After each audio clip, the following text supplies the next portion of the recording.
De este modo sorpresivo de las declaraciones de una candidata, de las candidatas a Miss Perú, que ha tenido un impacto y una resonancia internacional, pues daban datos sobre su situación como candidatas y sin embargo daban el reflejo de la terrible situación por la que atraviesa el país en materia de políticas de salud mental, violencia contra la mujer, en fin, toda una serie de otros desarreglos que son los que de alguna manera se han ido tocando esta semana en RPP y que de alguna manera también vamos a tratar ahora con especialistas de altísimo nivel para reflejar no solo el grado de preocupación, sino la necesidad imperiosa de tener políticas definidas por un lado y por otra parte pues extensivas, lo suficientemente extensivas. Estamos aquí, bien, veo una cifra, por ejemplo, que me dice que hay un psiquiatra por cada 300.000 peruanos. Eso nos da ya una idea de las necesidades y peculiaridades de la situación que vivimos.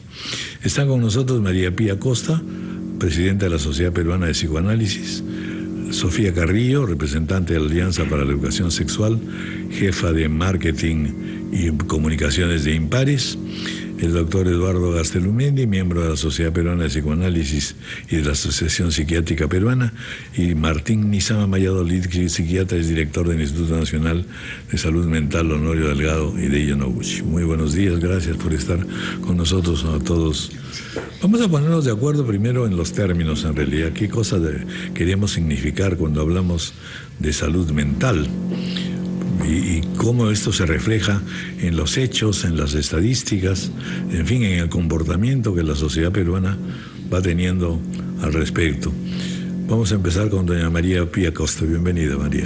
Buenos días, Raúl. Mira, el punto número uno que me parece importantísimo resaltar es que se aborde este tema desde el punto de vista de la salud mental, porque efectivamente es un problema de salud pública y como tal tenemos que comenzar a abordarlo, cosa que me parece no ha estado siendo abordado así. Es decir, la violencia contra la mujer es un síntoma en este momento en el Perú.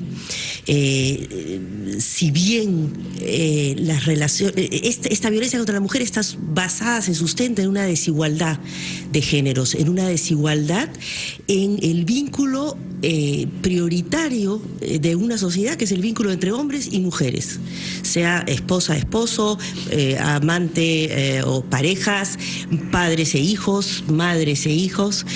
Es un vínculo fundamental porque tiene que ver un vínculo entre la mitad de la población con la otra mitad de la población. Y ese vínculo está asignado por una desigualdad radical que además ahora vemos sumarse una violencia. No es que esto no haya existido antes, sino que está adquiriendo proporciones insólitas. La evolución nos lleva hacia niveles en los países cada vez más bajos de violencia. En el Perú eso no está sucediendo y tenemos un vergonzoso lugar como uno de los países más violentos contra la mujer. Entonces tenemos que entender qué está pasando en el Perú. Mundial y seguramente marcado por las diferencias también de ingresos y de desarrollo económico social de los países. No obstante que efectivamente en la sociedad moderna, aún más avanzada, también tenemos violencias extremas. Ciertamente, pero hay un progreso hacia disminución de la violencia en los países más desarrollados. Además porque se viene trabajando este tema hace muchos años. En el Perú estamos recién comenzando a abordarlo. Entonces, yo me acuerdo las campañas en España contra la violencia de la mujer hace 20 años, muy intensas, contra el feminicidio, etcétera. Nosotros parece que recién estuviéramos despertando cuando sabemos que hay una violencia contra la mujer desde siempre. Creo que hay una violencia en los vínculos familiares y especialmente en los vínculos entre hombres y mujeres, que digo, son una suerte de caldo de cultivo para que esta desigualdad y esta violencia haya ido desembocando en lo que viene desembocando. Creo que hay también tenemos que no solamente ver qué pasa con la mujer y ayudarla a sentirse más sólida, más fuerte, a denunciar, a rechazar la violencia, a tener un mejor lugar social y familiar y personal, sino que también tenemos que ver qué está pasando con los hombres. ¿Por qué esta violencia desenfrenada que lleva al feminicidio con esta intensidad. Y probablemente encontraremos que los hombres están en el Perú muy descolocados. La figura masculina es una figura ausente, es una figura que no protege, que no representa autoridad, es más bien una figura pegalona, agresiva, machista, pero que no cumple con los roles de jefe de familia, de protector que se espera. Entonces tenemos familias que son criadas con una figura paterna poco saludable, más bien ausente y agresiva, una madre que es objeto de agresividad y objeto de denigración permanente, cosa que tampoco beneficia a un buen ideal femenino para la educación de las niñas ni de los niños. Y entonces tenemos una descomposición familiar y social muy grande, que me parece que está siendo representada ahora como síntoma con esta violencia contra la mujer. Después vamos a ver un poco los antecedentes, si esto es una cosa que se ha acentuado, cómo se ha acentuado progresivamente, qué dicen las estadísticas. Escuchemos ahora a Sofía Carrillo, representante de la Alianza para la Educación Sexual Impares. Muchas gracias, Bienvenida. buenos días. Buenos días a todos y a todas. Muchas gracias. A mí me parece interesante la manera de plantearlo en el ámbito de la salud mental, pero creo que también es importante reconocer la violencia contra la mujer como una vulneración de derechos. Y precisamente tiene que ver con la anterior intervención y cómo finalmente los actos de violencia son síntomas de situaciones que finalmente se han venido construyendo en la forma como nos hemos venido relacionando. Y en ese sentido hay una necesidad clara de trabajar en el ámbito educativo, de cómo nosotros estamos fomentando relaciones respetuosas entre hombres y mujeres, cómo las diferencias que existen no tienen que convertirse en barreras para la socialización, para el respeto, cómo se construyen a los hombres para no reconocer a las mujeres como sujetas de derechos y cómo las mujeres también finalmente en una sociedad totalmente machista, hay que decirlo, patriarcal, todavía no tenemos las posibilidades claras de desarrollo a lo largo de nuestras vidas. Entonces, en este sentido creo que es muy importante plantear una atención desde el ámbito de la salud, pero también involucrar a los otros actores, al sector educación, al sector mujer, a justicia y finalmente romper con estas situaciones que nos están violentando y que finalmente nos están afectando. Creo que hay un error muchas veces en ver que la violencia contra la mujer es algo que perjudica estrictamente a nosotras. Tenemos que ver esta situación como una causa y consecuencia finalmente de las limitaciones para el desarrollo que tenemos como país. Y en ese sentido, creo que es sumamente importante poner los ojos también en el ámbito educativo. No es aislado que recientemente hayamos tenido esta información lamentable de docentes abusando de sus alumnas, ¿no? No es gratuito tampoco que a nivel de los medios de comunicación los casos de violencia hacia la mujer cada vez sean más visibles y podamos identificar incluso que están en todos los ámbitos. Es cierto, hay una ligazón muy fuerte entre la falta de educación, la falta de acceso económico y social con la situación de violencia que podemos vivir, pero no son los únicos factores que determinan la violencia contra la mujer. Por eso lo vemos en distintos estratos sociales, por eso nos sorprendemos cuando encontramos incluso en ámbitos impensables, ¿no? Impensables que realmente las mujeres sigamos viviendo esta situación. Entonces, en este sentido, consideramos tanto desde Impares como desde la Alianza por la Educación Sexual Integral que es sumamente urgente fortalecer las políticas educativas con enfoque de género, que no es solamente plantear, por ejemplo, reducirlo a igualdad de oportunidades en el sentido estricto que se está señalando. Estamos hablando de relaciones respetuosas, estamos hablando de una comunicación asertiva, estamos hablando de autoestima, pero de todo cómo esto, las mujeres podemos... Todo esto aumenta, progresa al mismo tiempo que la sociedad crece, que las dificultades de la vida urbana crecen. Es decir, ¿cuándo es que se aceleran estos procesos? Yo creo que se hacen más visibles, ¿no?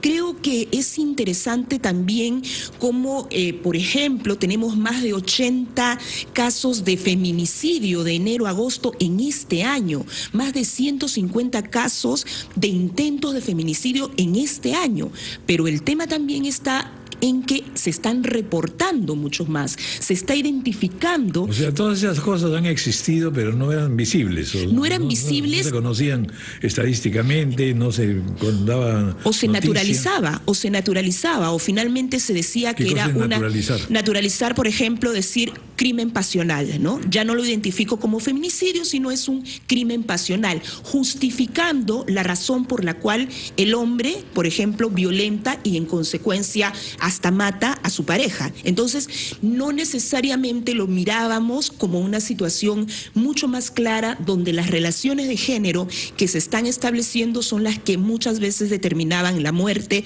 de estas mujeres. Y también es cierto que las mujeres estamos respondiendo más, es decir, estamos diciendo basta ya, ¿no? Basta de, obviamente, de seguir siendo vulneradas, de seguir siendo minimizadas, pero este basta ya de las mujeres tiene que estar acompañada de un sistema de justicia que garantice, que nos proteja, que nos dé las facilidades también para plantear las denuncias. Ha sido interesantísimo cómo, lamentable, por supuesto, esta señora que fue abusada sexualmente realizando el trabajo en el censo, pero si así funcionara la justicia, automáticamente identifico al agresor, lo detengo, lo llevo a donde debe estar, sería mucho mejor, pero en realidad también influye el hecho de que haya sido un caso mediático, el que la respuesta haya sido así de rápida. Entonces creo que en ese sentido nuestra respuesta como mujeres y como sociedad de decir basta ya de la violencia contra la mujer tiene que estar acompañada de la acción inmediata de muchos actores, donde el Estado tiene un papel sumamente importante desde el ámbito de la salud, desde el ámbito educativo, garantizando una educación sexual integral, una educación con enfoque de género que permita, bajo los principios de la igualdad y la no discriminación, finalmente establecer relaciones respetuosas entre todas y todos. Y sin duda, el sistema de justicia tiene que garantizar la protección y la posibilidad de realmente sancionar y, obviamente, lograr la eliminación total de la violencia contra la mujer. Doctor Eduardo Garzalumeni, todo lo que venimos observando en realidad nos lleva a una constatación que es muy grave, es decir, que todo el sistema en general del país no está llevando a tener pues un relacionamiento relativamente normal entre hombres y mujeres. Pero lo que preocupa es cómo es que se origina todo esto, ¿no? Cómo es que de alguna manera se ha agravado o no se ha agravado, o lo teníamos siempre y no se explicitaba o no se conocía, o por el contrario, en realidad hay situaciones de anomalía social muy graves que están ocurriendo en los últimos 20 o 30 años. Me gustaría conocer su opinión, cómo no, sobre todo en esta perspectiva general. Sí, bueno, buenos días y es un gusto estar con ustedes aquí. En realidad, la violencia siempre ha existido. La violencia hacia los otros, la violencia hacia los más débiles, el afán de dominio, el olvidarse que el otro, que el ser humano es una persona con derechos, la violencia hacia los niños. Y tenemos un largo camino civilizatorio de miles, cientos y algunas de años y algunas décadas ya largas en donde en la sociedad, la cultura en su conjunto ha evolucionado mucho, porque el control de la violencia y del daño es en el ser humano sobre todo cultural. tenemos un aspecto muy animal, muy instintivo, muy impulsivo todos. Y el aprendizaje en controlar los impulsos es un aprendizaje en la casa, fundamentalmente en la casa, fundamentalmente en los primeros años de vida, y reforzado por la cultura, reforzado por la vida ciudadana. Entonces, esto que está sucediendo ahora, violencia mucho más visible, en realidad es ver más. Estamos viendo más, estamos sabiendo más. Es decir, no es que antes no fuera así. No es que antes no fuera así. No es que antes, desde mucho antes, por así decirlo, sea así. Pero hay algunos otros factores que aceleran y multiplican el proceso. Uno de ellos, la educación, algunas costumbres. Una cosa que es terrible en la realidad y que tiene que ver con este sentido de que las cosas se empeoran, de que la situación de las personas se vuelve cada vez más grave, que es más difícil vivir, que es mucho más difícil satisfacer en una sociedad de consumo, pues justamente todos los gustos y necesidades. Es decir, aumenta o no un sentido de fracaso, por así decirlo, o de ostensible debilidad de no poder gozar de mucho más cosas. Bien, por un lado, es así como lo dice. A mayor conocimiento, mayor capacidad de mirar los temas complicados, aumenta y mayor oferta de productos, vamos a entrar. Aquí aumentan las ganas de tener más, aumenta la rabia y el malestar por lo que se está viendo, aumenta el dolor. Pero entonces este es un paso fundamental, es un momento fundamental en el que estamos, es mirar con ojos más abiertos qué es lo que está sucediendo en la sociedad. Tenemos que sostener este malestar y trabajar para transformarlo a larga data. Esto no es inmediato. Las medidas más efectistas tipo pena de muerte son expresión de esto mismo que estamos intentando entender y transformar. Y esto, por ejemplo, todos tenemos como parte de los impulsos naturales, vamos a decir, tenemos la rabia. Nos frustran, respondemos con rabia.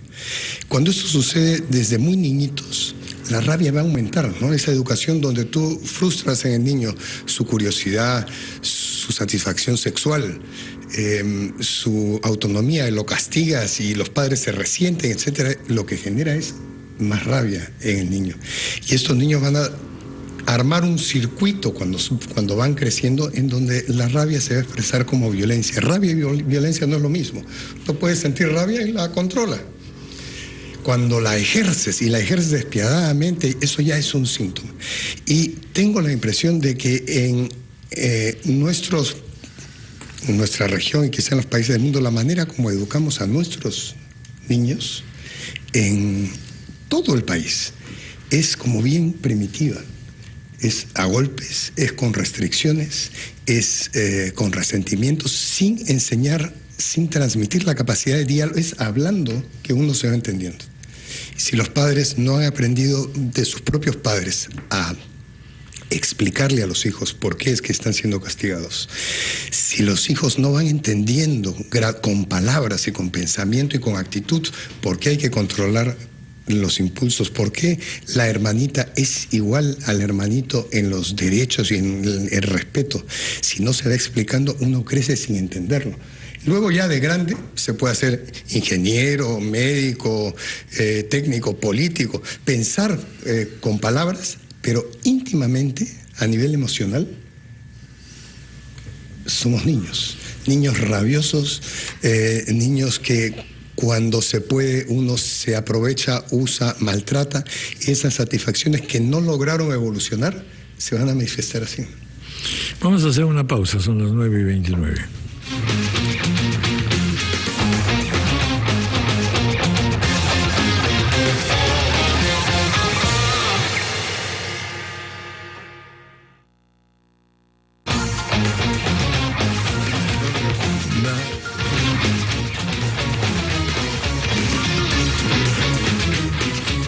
Vamos a escuchar ahora al doctor Martín Lizama Valladolid para completar la primera parte de la rueda de conversación, violencia contra la mujer, políticas de salud mental. Bienvenido, doctor.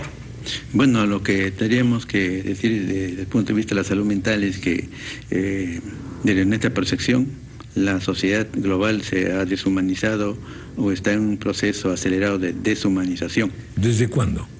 Bueno, advierto que durante las últimas 3 décadas, ¿no?, en la que la familia, que era la célula básica de la sociedad, como antiguamente se nos decía en los colegios, la familia, con orgullo nos decían los profesores de que era la célula básica de la sociedad. Ahora eso se ha extinguido, la familia no es la célula básica. Pero en ese entonces en que se decía eso, se seguían cometiendo también irregularidades sociales muy graves. Así es. Sin embargo, había amor. Porque ahí hay un peso de tradición, de costumbre, como se ha venido señalando en la... Así es, pero había amor y habían paradigmas y había educación, ¿no? Sin embargo, al salir la familia del centro de la sociedad y ser ubicado el individuo como el centro de la sociedad, se ha caído en lo que se llama el individualismo extremo. Entonces la sociedad tiene pues ese perfil de ser una sociedad materialista, una sociedad de consumismo compulsivo, una sociedad donde prevalece la anomia, o sea, las grandes brechas sociales, intergénero, interedades, por ejemplo, adultos versus niños, el adulto poderoso y el niño débil, o entre los normales supuestamente y los discapacitados, grandes brechas que generan este escenario de anomia. Y en este escenario de anomia, surgen estos comportamientos de tipo violento que se llama la violencia, ¿no? La violencia generalizada. Y esta violencia está llegando a niveles ya más graves, como son la canibalización o la cultura tanática, que es la cultura de matar por gusto, ¿no?, que es desprecio a la vida y también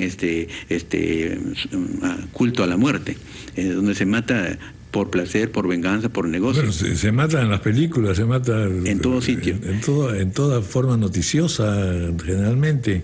Es decir, hay una tendencia mórbida.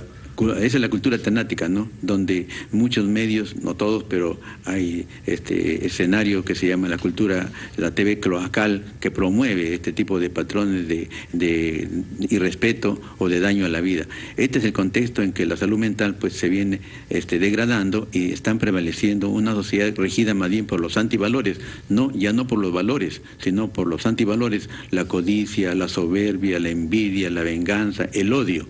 Y eso es el escenario en el que estamos viendo, donde la salud mental cada vez se debilita más. Salud mental, como todos sabemos, es un equilibrio intrapsíquico, un equilibrio interactivo y un equilibrio con el entorno social, ¿no?, el entorno familiar. Ese equilibrio se pierde por estas variables de violencia, canibalización, cultura tanática y la grande brecha que existen en la sociedad. ¿Y cuál es la respuesta? La respuesta debe ser, como ya se ha señalado acá, el reposicionar a la familia como la célula básica de la sociedad, donde el amor prevalezca, donde haya paradigmas y donde haya pues patrón de educación, no solamente en el hogar, sino también en la escuela, donde se ha perdido la autoridad por eliminar el autoritarismo, se ha eliminado la autoridad en los colegios, y eso es lo que está prevaleciendo y el irrespeto, ¿no?, tanto en el hogar como en los colegios. Y esa es la educación. Y en el lado del Estado debe haber una justicia presta, no una justicia lenta, ¿no?, sino inmediata, y también sanciones duras para los criminales, los homicidios, los feminicidios y sobre todo los que hacen el crimen organizado. Ese tipo de justicia presta y dura y no con pena de muerte, sino para los casos extremos, cadena perpetua, para sacar a estos psicópatas irrecuperables de la sociedad a la cual amenazan constantemente. De acuerdo. Vamos a ver un poco, intentar soluciones. ¿Qué debe hacer un país al respecto? De hecho, carecemos de políticas establecidas, porque por lo pronto debería haber pues una especie de coordinación en diversas instancias gubernamentales, desde educación a salud, más una serie de otras instituciones de la sociedad civil, en fin. Es una tarea enorme, pero me gustaría que fuéramos situando, digamos, algunas prioridades a las que tiene que atender el país de inmediato. Incluimos en eso, por supuesto, a los medios de comunicación, que es otro de los factores que se ha ido mencionando a lo largo de esta conversación. María Pría Costa. Sí, Raúl, creo que es importantísimo convocar a todos los actores y operadores que puedan estar involucrados. Creo que hay que incluir también a la sociedad civil. De hecho, Ni Una Menos significó el inicio importantísimo de una toma de conciencia de estos temas. por mencionar una, creo que sí, hay que involucrar sectores de salud, mujer, justicia, educación, ¿no es verdad?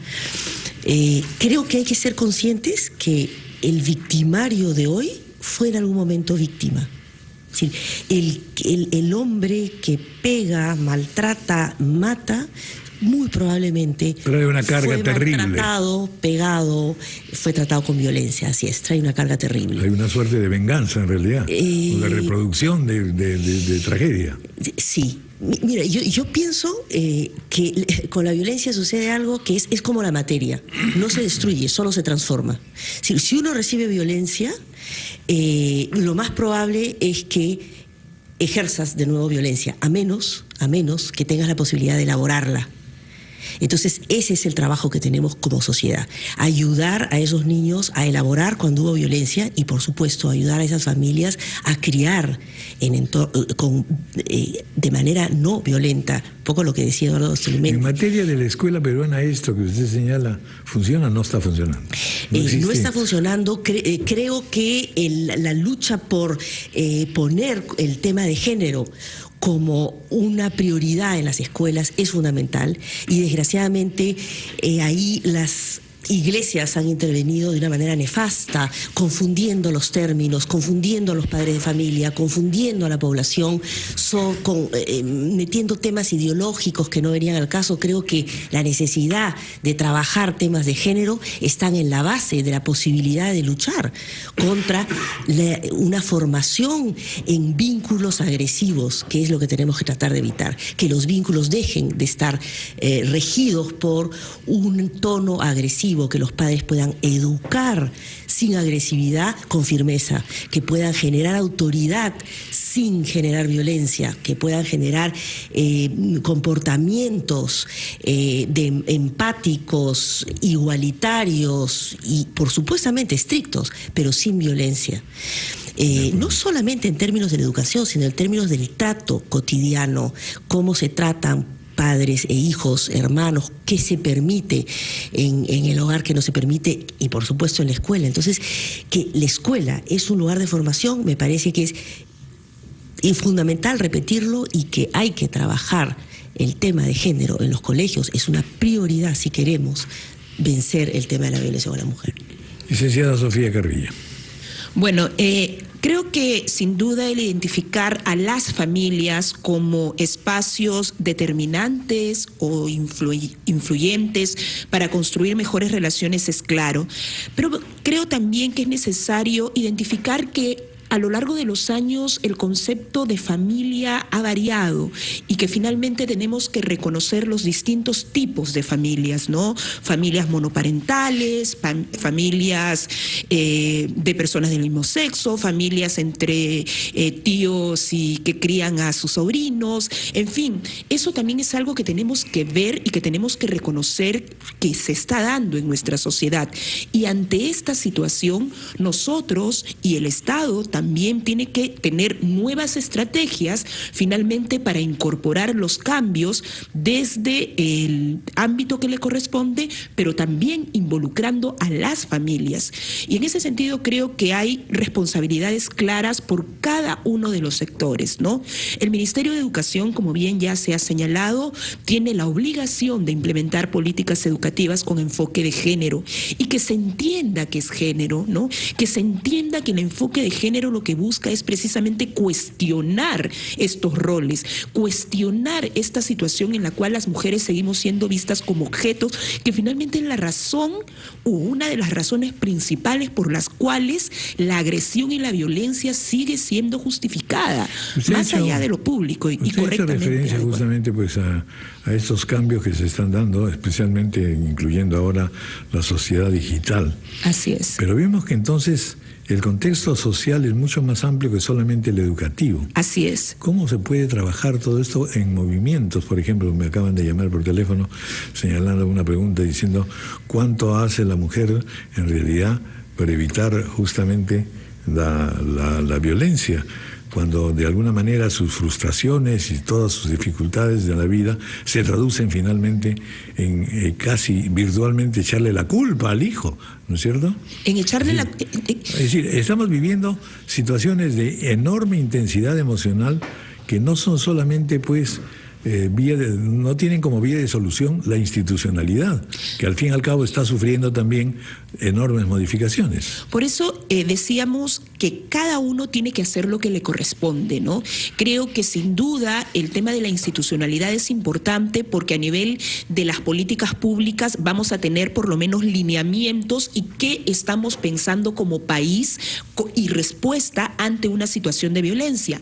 Pero sin duda estamos viendo la necesidad de que las mujeres sí estamos denunciando. Es decir, yo creo que hay un error muchas veces de creer que las mujeres que viven una situación de violencia lo hacen porque quieren, porque lamentablemente hasta ahora se escuchan ese tipo de comentarios, porque no denuncia, porque quiere, le gusta, y eso tiene que ver con finalmente la construcción que tenemos como sociedad machista, pero también cómo las masculinidades tienen que ser replanteadas. Es decir, hay que enseñar, y voy al ámbito de la educación porque es importante, nuevas formas de ser hombre. ¿Por qué podemos? Bueno, como también es necesaria nuevas formas de ser mujer. Así es, nuevas formas de ser mujer, mujeres empoderadas. Para tener nuevas formas de tener parejas. O sea, nuevas formas de tener parejas, nuevas formas de relacionarnos, nuevas formas de respetarnos, ¿no? De entender que finalmente podemos tener orientaciones sexuales distintas, podemos tener identidades étnicas distintas, podemos ser distintos, pero eso no quiere decir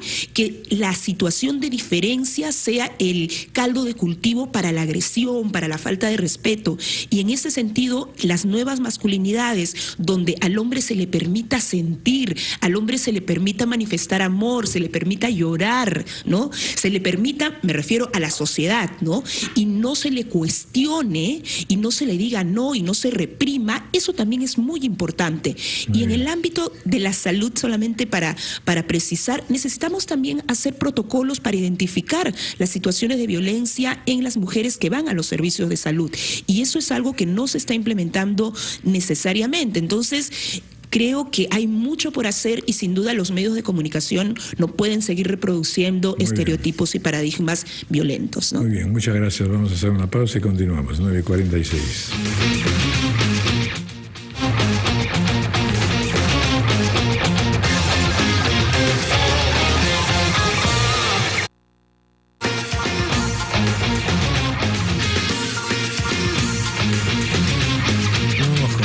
Violencia contra la mujer, políticas de salud mental, y el doctor Eduardo Barcelómena, le vamos a pedir un poco que nos ayude a precisar. Es enorme todo lo que se tiene que hacer, pero ¿por dónde comenzar? ¿Qué cosa es lo que se necesita para poder poner en principio en alarma a la sociedad, pero al mismo tiempo como de relativas orientaciones que le permitan, pues, en fin, una autocorrección? Más que solamente institucionalidades, que en el fondo ya sabemos en qué terminan, ¿no es cierto? Si se crean comisiones, subcomisiones, ministerios, viceministerios, etcétera, aborto, que no funcionan mucho. ¿Cierto? Sí, creo que el primer paso lo estamos dando hace años. Yo recuerdo alguna conversación sobre la violencia a los niños y el maltrato a las niñas hace unos 30 años. Martín, te debes acordar también, de esto se ha hablado. Bueno, esos niños son los padres ahora, que están siendo violentos con los hijos de ellos y con sus mujeres. Y esas niñas que sufrieron en esa época como niñas son las madres que están criando ahora estas diferencias en la casa, las que están asustadas y las que terminan... Es decir, ya vienen marcadas. Ya están marcadas y terminan formando las niñas que toleran y que hacen muchas cosas, que son las mujeres las que sostienen una serie de aspectos del hogar y terminan criando hombres con unos testículos chiquitos. Los machistas tienen testículos chiquitos en términos simbólicos. Son unos pobres hombres que se han perdido la posibilidad de disfrutar lo que es la vida con una mujer que amen y que esté bien a su lado. Es una tragedia. Claro, no podemos hablar de esto ahora porque parecería que uno está quitando la luz del foco, pero eso también hay que verlo, nos empobrece a todos esta situación. Entonces creo que el primer paso es tolerar el dolor que estamos sintiendo aquí y que sentimos en diferentes lugares. Estamos muy mal en ese sentido. Ahora, hay algunas iniciativas desde el Estado, desde la propia sociedad organizada. Sí se puede. Mira, por ejemplo, hay un tema que es el de la educación emocional. Aquí casi no ha llegado. Está en otros países de América Latina, Chile, Colombia, Brasil, Argentina. Se está hablando y trabajando en la educación emocional. No es solamente instrucción, datos, matemática. No es solamente tienes que ser el mejor para ganar más plata. Es el ir reconociendo el valor de las emociones de los otros. Y podríamos hablar muchísimo, pero quisiera imaginar 2 o 3 propuestas como para ir pensando qué cosas se hace, porque el diagnóstico, siendo complejo, está como bastante bien hecho. Yo pondría un punto esencial en la identificación de la denigración en general, ¿no? Denigración de el débil, el que es físicamente distinto, chato, gordo, flaco, feo, fea, etcétera, en la homosexualidad y en la capacidad de sentir emociones, es decir, la emocionalidad.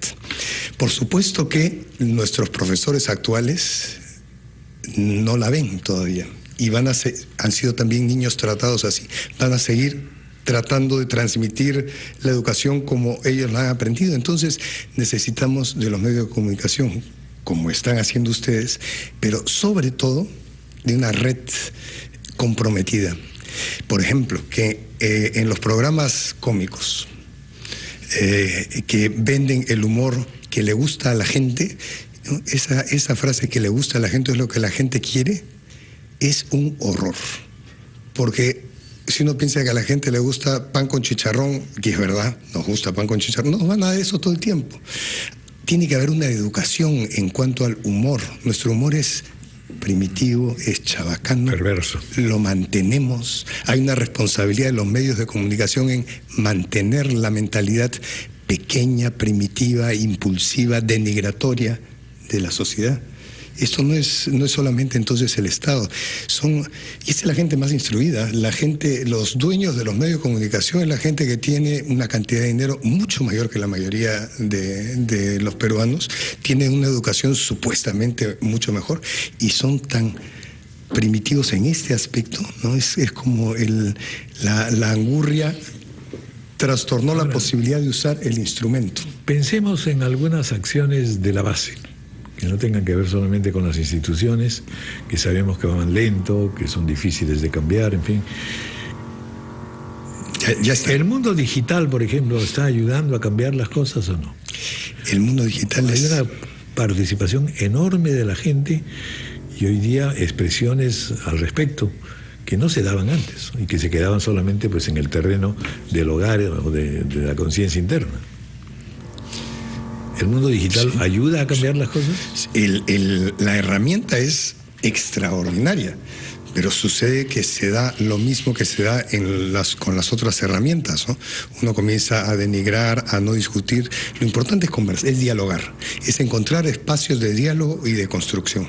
Y vemos con cuánta facilidad los instrumentos más valiosos, por ejemplo, el mundo digital, puede ser degradado a ser un instrumento en que estamos atiborrados de expresiones impulsivas, agresivas, pero es un muy buen instrumento.